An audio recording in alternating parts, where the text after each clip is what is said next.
Hello అండి. ఈరోజు video మా పాప లంచ్ బాక్స్‌లోకి లంచ్ ప్రిపేర్ చేస్తున్నాననమాట. లంచ్ టైంలో అయితే మా పాప రైస్ అస్సలు తినదండి. ఎన్ని ఫ్లేవర్స్ రైస్ చేసి పెట్టినా తినదనమాట.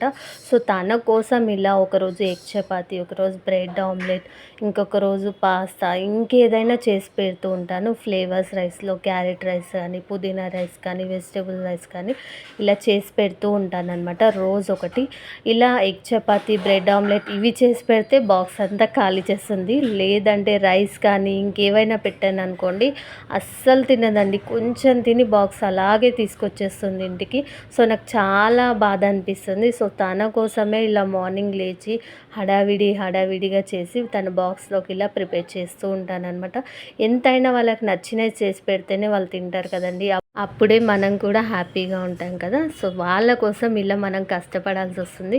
బట్ వాళ్ళు ఇష్టంగా తింటేనే కదండీ మనం కూడా సంతోషంగా ఉంటాము. ఇలా ఎంతమంది అమ్మలు ఫీల్ అవుతారో నాకు కింద కామెంట్ సెక్షన్‌లో కామెంట్ చేయండి. అలాగే వీడియో నచ్చితే లైక్ చేయండి, షేర్ చేయండి అండ్ సబ్స్క్రైబ్.